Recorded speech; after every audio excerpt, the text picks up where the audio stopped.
आपल्यासोबत बोलण्यासाठी सतेज पाटील साहेब आहेत. पाटील साहेब, खुली ऑफर देवेंद्र फडणवीसांनी सभागृहातच उद्धव ठाकरेंना दिलेली आहे.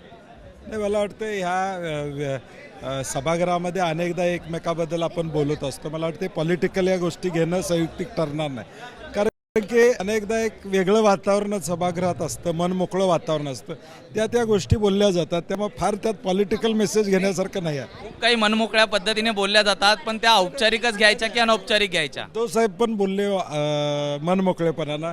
अशा कार्यक्रमामध्ये ज्यावेळी अभिनंदनाचा ठराव असतो किंवा निरोपाचा ठराव असतो, त्यावेळी अशा हलके फुलक्या गोष्टी. दुसरीकडे आता आपण अशोक चव्हाणांना भेटला, जुने नेते आपले पूर्व शमीचे भेटले, काय नेमकी हिचगुज झालेली? कुठं? नाही, मला वाटत नाही की ह्यातून काही पॉलिटिकल मेसेज घेण्याची आवश्यकता असं मला वाटत नाही. असे कार्य हे लोकशाहीचं, मला वाटतं लोकशाही किती प्रबळ आहे हे दाखवणारे असे कार्यक्रम आहेत की सगळ्या विरोधी पक्ष असू दे, सत्ताधारी असू दे, एकत्रित येतात आणि अशा एका चांगल्या कार्यक्रमाला प्रतिसाद देतात.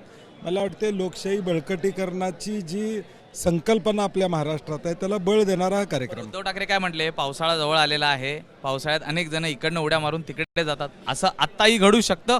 नाही, आता का तो घडण्याचा विषय नाही. काही संदर्भ होते, पूर्वीची काही भाषणं झाली होती, त्याला अनुसरून उद्धवजी बोलत होते. सर, आमच्याशी बातचीत केल्याबद्दल. तर आपण पाहिलं तर सतेज पाटील हे आपल्यासोबत होते आणि बोलताना ते म्हटले की अशा गोष्टी या खेळीमेळीच्या वातावरणात होत असतात.